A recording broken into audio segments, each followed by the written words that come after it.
Muy buen día para todos.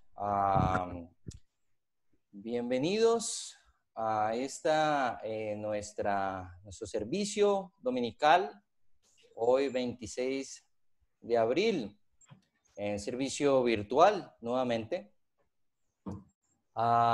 Muy contentos estamos del tiempo que hemos podido pasar de confraternidad hace un momento. Les comento, en este momento pues estamos todos en directo por esta reunión, pero habrá un momento, en este momento ya se está grabando la reunión, lo que se está desarrollando para luego ser publicado en Facebook o en YouTube.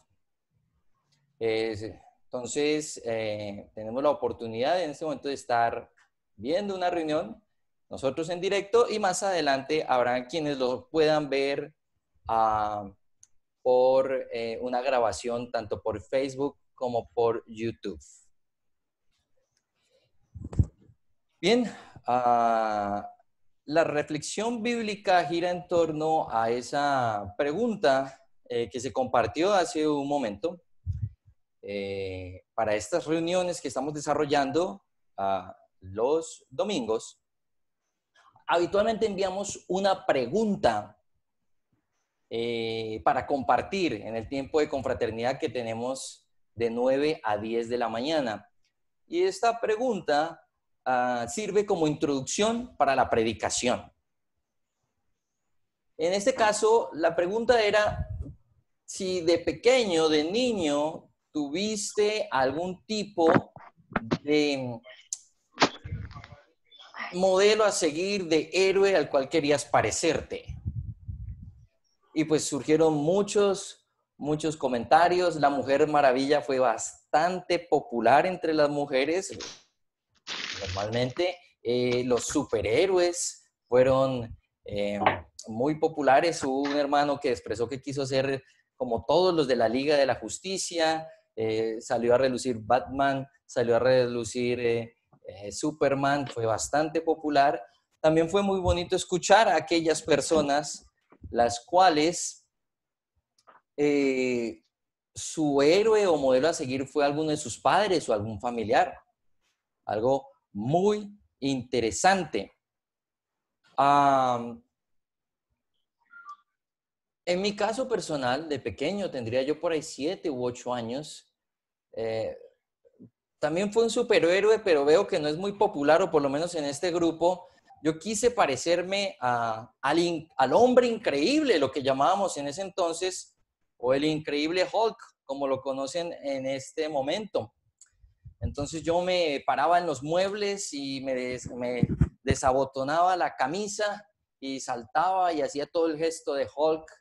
Y bueno, pues ese era yo. Ahora, si continúa este aislamiento y no activan las peluquerías, pues creo que sí me voy a parecer a Hulk en lo despelucado, aunque gracias a Dios todavía tengo cabello que cortar. Pero esto de los modelos a seguir es algo importante para todos nosotros.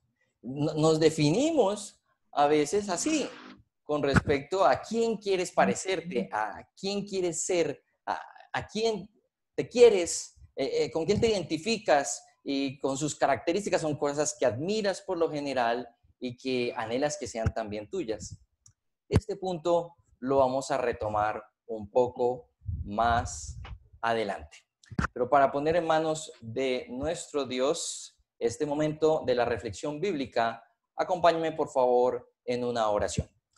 Padre Santo del cielo, muchísimas gracias te damos por la oportunidad que nos das de venir a ti en oración en este momento.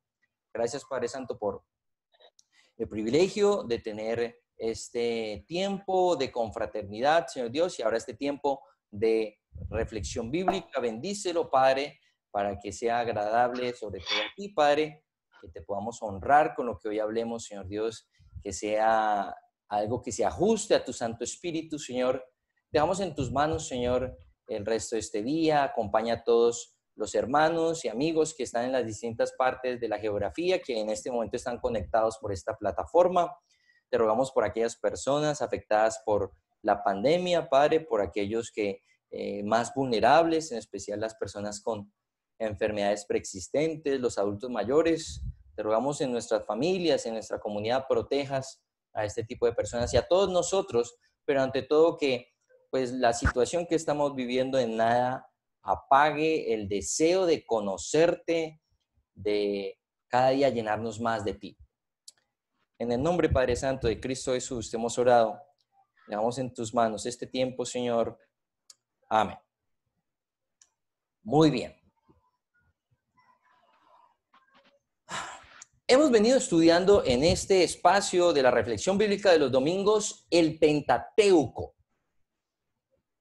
En este momento estamos estudiando el libro de Éxodo, más específicamente Éxodo capítulo 20 y aún más lo que está en el marco de este capítulo, que son los 10 mandamientos. La semana pasada estuvimos estudiando acerca de el primer mandamiento y nos dábamos cuenta de cómo nos apuntaba a conocer a Dios, a no pensar en un Dios hecho a la imagen y semejanza de lo que nosotros queremos, sino ir a conocer a Dios, ir sabiendo que Él es anterior a nosotros, superior a nosotros, acercarnos a Él con humildad, con el deseo no de que Él sea como nosotros queremos, sino de conocer quién es Él. Ahora nos daríamos al estudio, a la reflexión de el segundo mandamiento. Por favor, acompáñenme a Éxodo, si es que no han ido allá, a Éxodo en el capítulo 20, en el versículo 4, por favor. Nuevamente, bienvenidos todos en el momento de confraternidad que tuvimos hace un rato. Tal vez muchos no pudieron saludar, no nos dio el tiempo, pero igual seguimos animando a que se conecten con el mayor tiempo de antelación para que puedan participar. Éxodo 20, capítulo 20, versículo 4 dice: no te hagas ningún ídolo, ni nada que guarde semejanza con lo que hay arriba en el cielo, ni con lo que hay abajo en la tierra, ni con lo que hay en las aguas debajo de la tierra. No te inclines delante de ellos ni los adores. Yo, el Señor tu Dios, soy un Dios celoso. Cuando los padres son malvados y me odian, yo castigo a sus hijos hasta la tercera y cuarta generación. Por el contrario, cuando me aman y cumplen mis mandamientos, les muestro mi amor por 1000 generaciones. Este mandamiento era muy relevante en esta época, puesto que todas las religiones paganas de ese entonces tenían algún tipo de representación física de sus deidades, de sus dioses. Todos lo tenían. O estaba plasmado, estaba ubicado de alguna manera. Si su Dios estaba en una montaña, pues esa montaña se adoraba. Si su Dios era algún tipo de animal, pues ese animal se adoraba. Si el Dios era alguno de los astros del cielo, pues esos astros eran adorados. Este mandamiento es completamente radical para esa época. Suena una locura. ¿Cómo así? Un Dios que yo no puedo ver, que yo no puedo identificar, que no puedo localizar. O sea, no puedo hacer ninguna representación de quién es Él. Eso debía ser completamente extraño para las religiones de ese entonces. Ahora bien, más adelante, si me acompañan ustedes, en Deuteronomio, en el capítulo 4, el último libro del Pentateuco, en el Deuteronomio capítulo 4 se está preparando la exposición nuevamente de los 10 mandamientos que está en Deuteronomio capítulo 5. Y allí en el capítulo 4 de Deuteronomio, mira lo que dice. Capítulo 4 de Deuteronomio, versículo 15. El día que el Señor les habló en Horeb, en medio del fuego, ustedes no vieron ninguna figura. Por lo tanto, tengan mucho cuidado de no corromperse haciendo ídolos o figuras que tengan alguna forma o imagen de hombre o de mujer, o imágenes de animales terrestres o de aves que vuelan por el aire, o imágenes de animales que se arrastran por la tierra, o peces que viven en las aguas debajo de la tierra.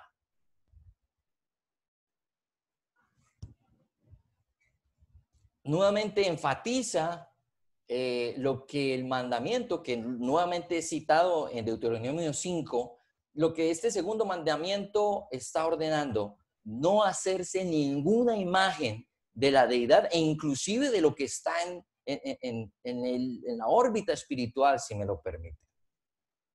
¿Pero por qué?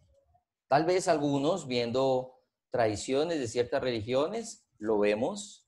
Obviamente pasa en el catolicismo, en donde ahora es un poco diferente, pero hace un buen tiempo había una gran devoción hacia las imágenes. Que esto de las imágenes genera muchas inquietudes. Por lo menos la gente que aprecia mucho a una persona puede tener una figurita de ella, una foto que porta en su billetera. Bueno, eso era así hasta que surgieron los celulares, donde tú tienes una memoria de varios gigas para poder tener las fotos que quieras.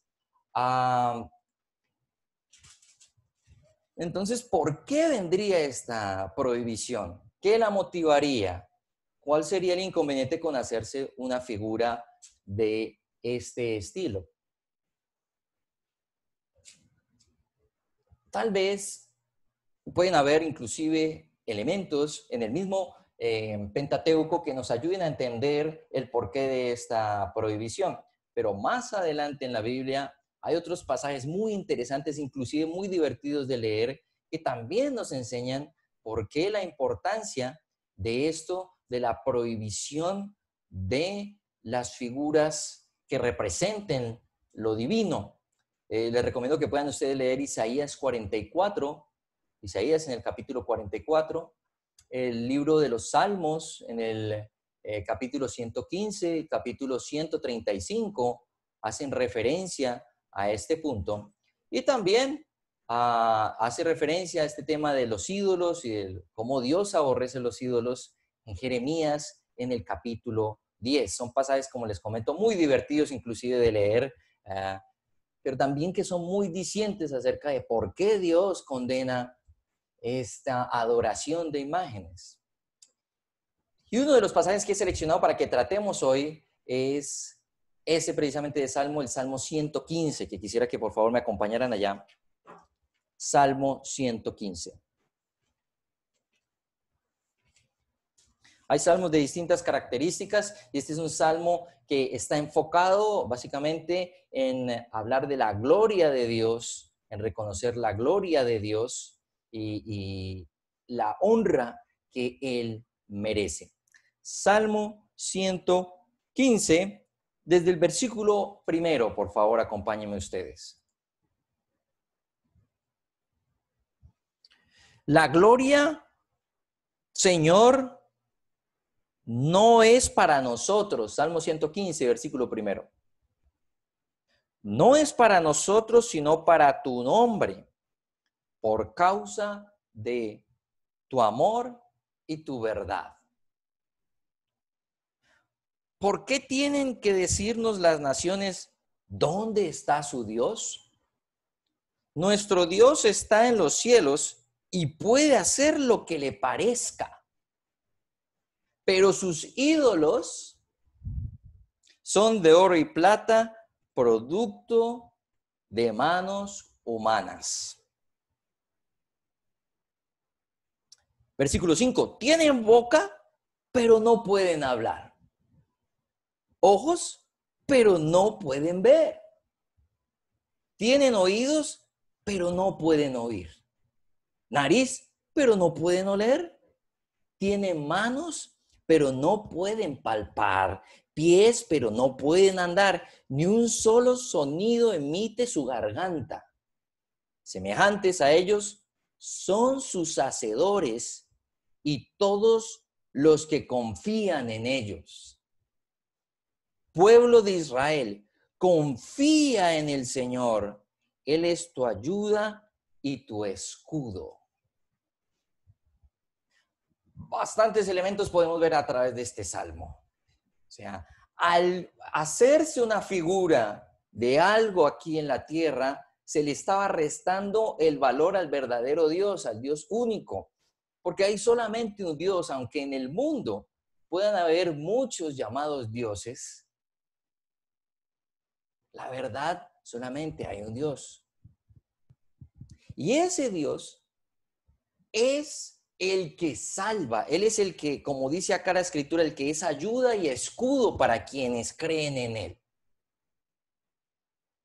Un ídolo de metal, una figura hecha de cualquier material, no puede hacer nada ni siquiera por sí misma. No puede salvar a nadie, no puede ayudar a nadie. No tiene ningún poder. Eso es evidente. La salvación no puede venir de ese tipo de cosas.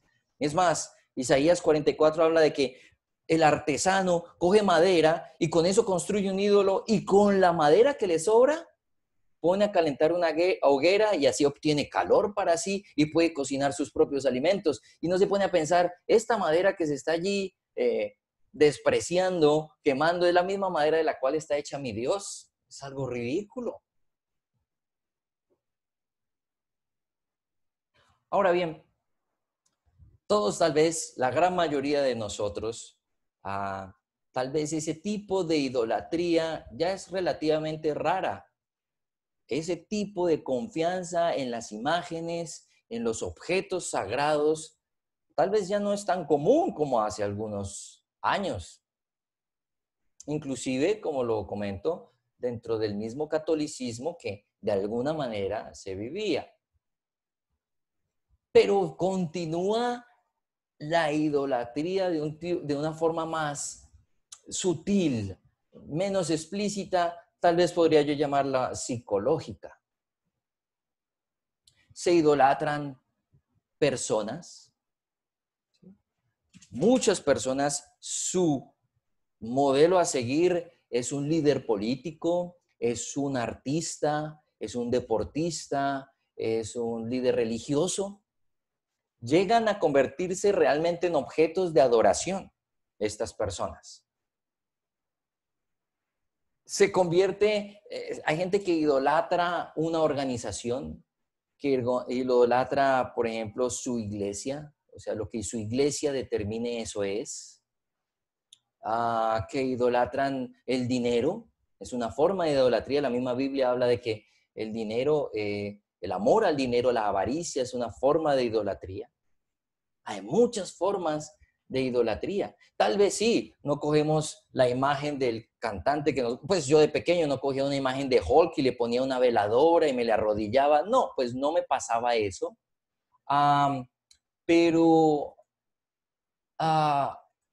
es cierto que, pues, sin quererlo, muchas veces, sin hacer ese tipo de ritos, de colocar altares y colocar algún tipo de manifestación física de que se está adorando, es una forma de idolatría, esa devoción que muchas personas sienten por este tipo de personas, de organizaciones, de cosas. Hay una adoración, su vida se define en torno a ello. Y ahora pongámonos a pensar de la mano del Salmo 115. ¿Me va a salvar? ¿Va a ser mi ayuda y mi escudo una persona aquí en la tierra? Por ejemplo, en este momento en la pandemia, ¿cuál de los artistas o personas poderosas pueden librarnos de que nos pase algo? Ni siquiera los médicos están logrando salvarse, que están dando una batalla heroica contra la enfermedad, ni siquiera ellos pueden salvarse a sí mismos. ¿Qué iglesia, organización, lo que sea, puede hacer que a la gente no le pase nada con este tema de la pandemia? Ninguno. ¿Cuánto dinero puede tener alguien para estar completamente a salvo, no solo de este riesgo, sino de cualquiera que pueda haber? Nada. No hay objeto. Y eso es lo interesante de lo que vivimos. Estamos todos expuestos a que pase lo que tenga que pasar. O sea, hay personas que tienen una probabilidad de riesgo más alta con esto, pero en cualquier momento a cualquiera le puede pasar y puede agravarse y hasta ahí llegó su historia aquí en la tierra. Y aún más, no solo la vida acá, sino cuál de todas estas cosas que podemos adorar nos van a dar una vida después de esta. ¿Qué es lo realmente importante? Si tenemos fe en que hay una vida espiritual, de que hay un Dios, de que hay una vida después de la muerte, pues ¿qué de las cosas que podríamos adorar, las personas, las cosas, las organizaciones, lo que sea, nos darán esa vida venidera? Nada, absolutamente nada. Por eso ese celo de Dios, porque Él es el único que es ayuda y protección. Él es el único que es ayuda y escudo. Es el único. Es el único que tiene el poder. Y por eso no, o sea, ¿por qué se rinden ustedes a lo que no es nada? A lo que no los puede salvar. Entonces, cuando llamamos a las personas a que conozcan a Dios, es una labor compleja en la medida en que nuestra tendencia como seres humanos, como seres carnales, es conseguir algo material. Listo, sí, yo quiero conocer a Dios, como lo hablábamos el domingo pasado. La idea es conocer a Dios. No tengamos dioses además de Él, dice el primer mandamiento. Pero ¿dónde está para yo conocerlo? Y es la dificultad que muchos tienen. Es mucho más fácil depositar tu seguridad en algo que ves, un líder, un pastor, un sacerdote, alguien carismático. Es mucho más fácil que entregarte a conocer a Dios, buscar que Él sea el que se muestre. Inclusive, como lo mencionaba allí Deuteronomio 4, cuando Él se apareció en el monte Horeb, ni siquiera les permitió ver una figura que ellos dijeran, esa figura, esa la vamos a representar y eso lo vamos a adorar. Es más adelante, y estudiaremos con el favor de Dios ese pasaje, más adelante cuando los israelitas se hacen un becerro de oro, fue porque venían con ese tipo de adoración desde Egipto, era su naturaleza anterior la que se estaba manifestando allí. No porque Dios sea un toro, o sea un búfalo, o sea una vaca. No, una vaca, un toro, cualquier cosa aquí no puede salvar, no puede ser ayuda y protección para nadie.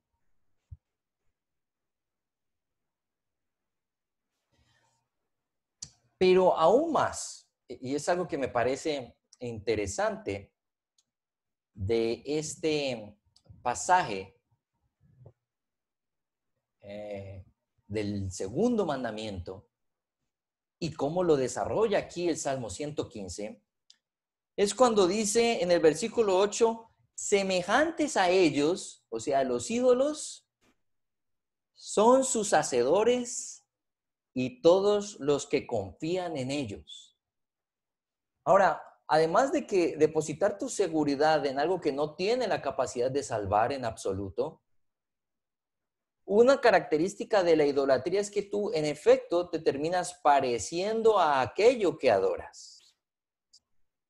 Bueno, ¿cómo podemos ver esto?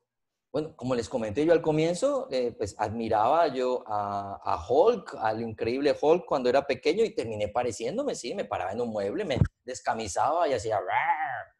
Sí, está bien. Pero ya en esa adoración de las personas adultas mayores, que obviamente un juego, una fantasía de un niño es distinto a lo que hace una persona mayor. Cuando adoramos algo, cuando tenemos una exagerada devoción por algo distinto a Dios, pues terminamos permitiendo que ese algo, ese alguien nos afecte mucho empecemos a parecernos a eso.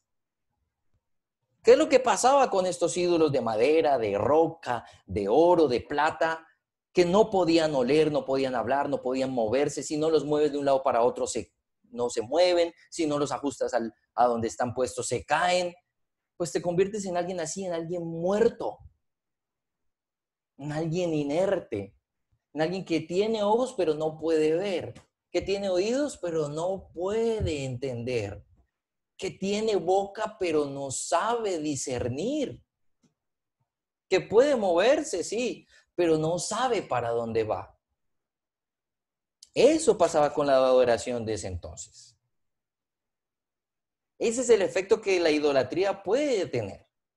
Y Dios es un Dios vivo. Es el origen de la vida. Ni la ciencia ha podido demostrar con toda certeza cuál es el origen de la vida. Pues no lo va a encontrar porque el origen de la vida es espiritual, porque Dios es un Dios vivo. Y nuestra adoración a las cosas creadas por Él nos lleva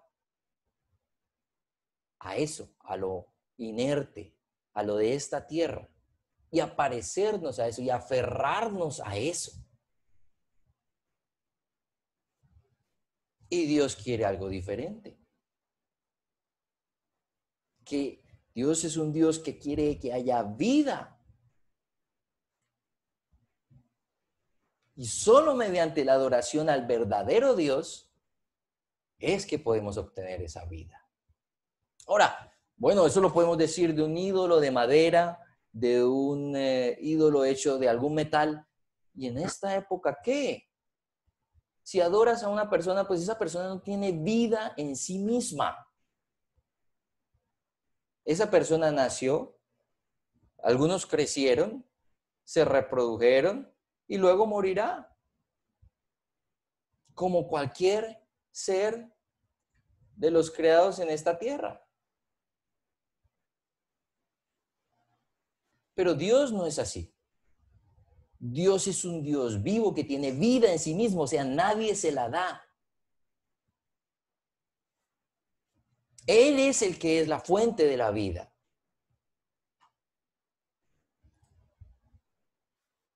Así es que de esa manera es que podemos tener vida. Y esa vida se manifiesta en cómo somos, en la forma de ser que tenemos. Ante la adoración de esa época, pues se iba a manifestar en su forma de ser, en las características de estos pueblos, en las características de estas personas, esa adoración por los ídolos, y se iba a manifestar, claro, en su diario vivir. Se iban a terminar pareciéndose a aquello que adoraban. Espero que me esté haciendo entender. Dios quiere que nos parezcamos a Él.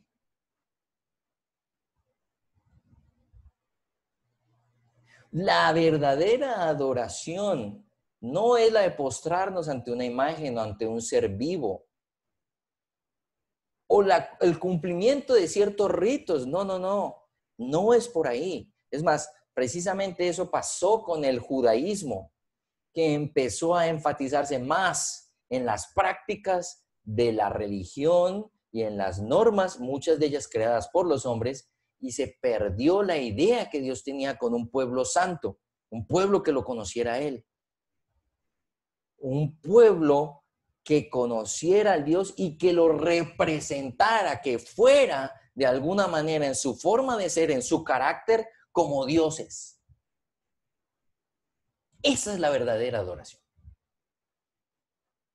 Y eso se pone absoluta y de manera perfecta de manifiesto,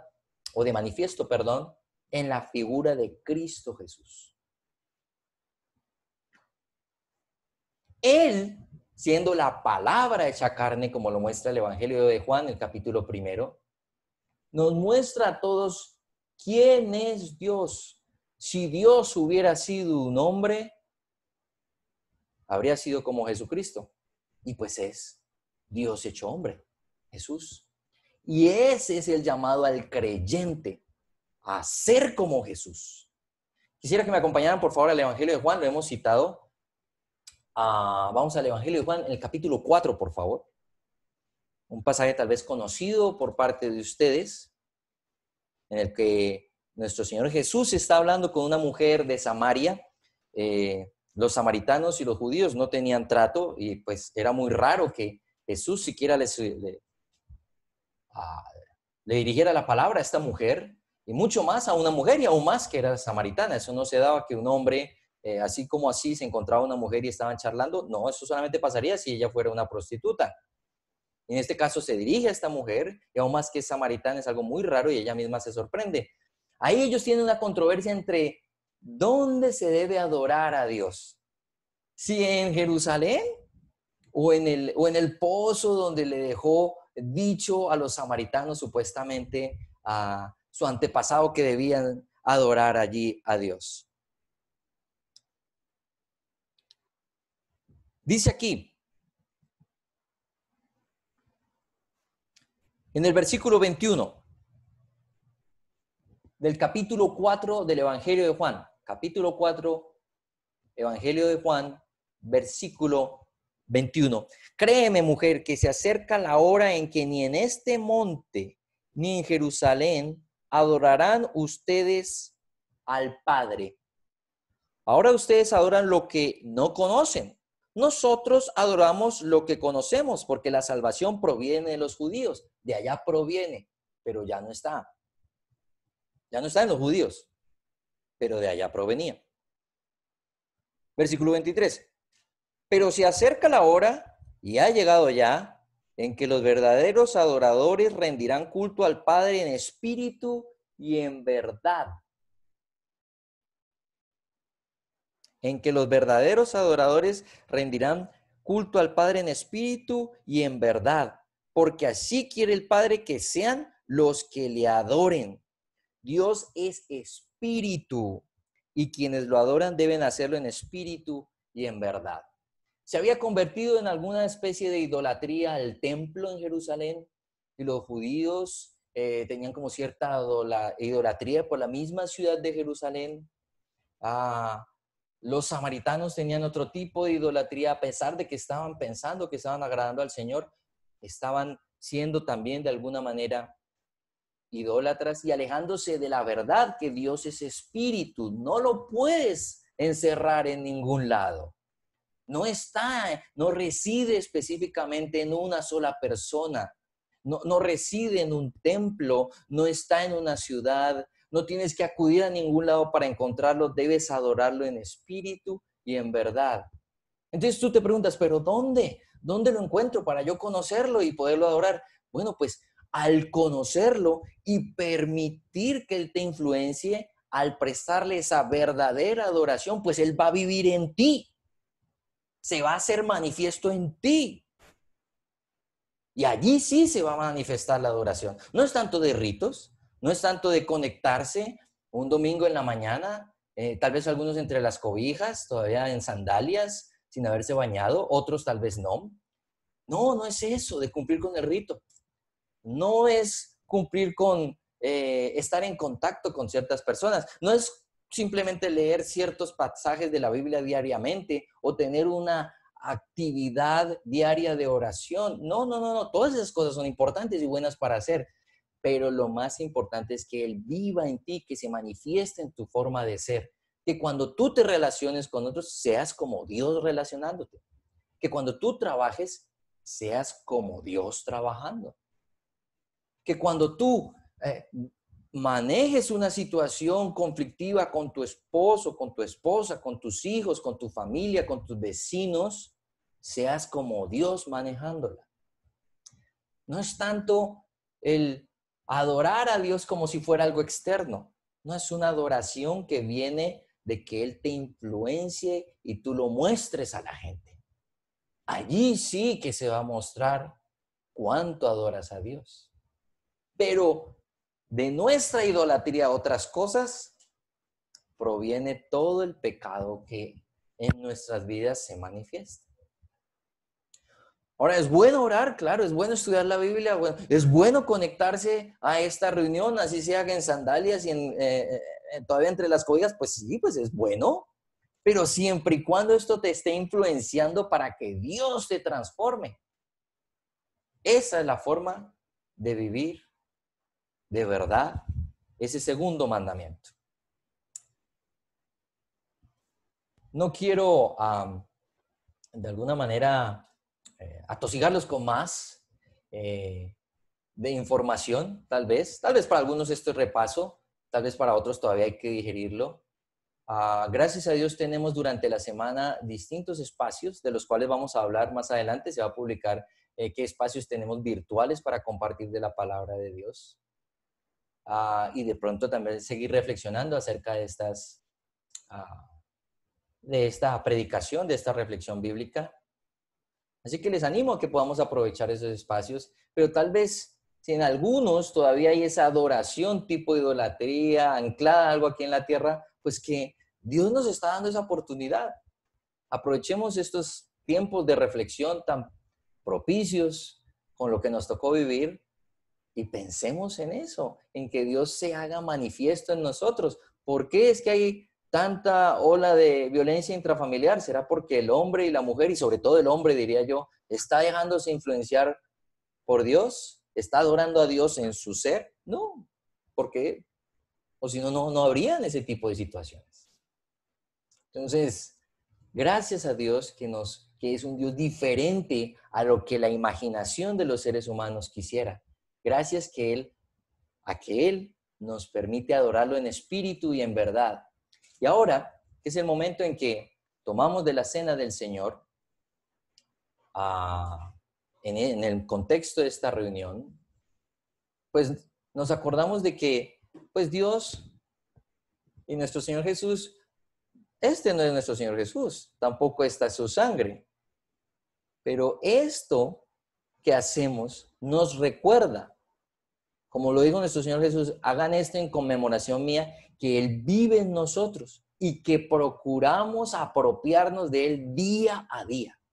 Todo lo que hacemos no es para cumplir con un requisito, no es para cumplir con un rito, sino para que Él nos alimente y se manifieste en nosotros.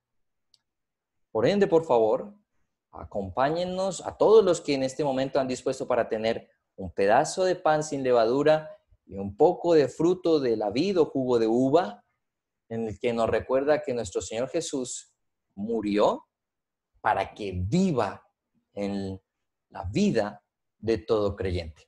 Acompáñenos, por favor, en una oración. Padre y Señor del cielo, muchísimas gracias por este momento en el cual podemos elevar esta plegaria a ti. Bendice, Padre, este esfuerzo que tantos están haciendo para que esta reunión se pueda dar, Padre, y ante todo que si lo que hoy ha sido hablado, reflexionado acerca de tu palabra, Padre, tiene esa guía de tu Santo Espíritu, Padre, pues que dé un fruto en todos los corazones de las personas que en este momento pueden estar acá reunidas. Bendice, Padre, este momento y gracias por la oportunidad que tenemos de disfrutarlo. Bendice, Padre, a todos nuestros hermanos, en especial a las personas más vulnerables en medio de esta pandemia, Padre glorioso, en el nombre de Cristo Jesús. Amén.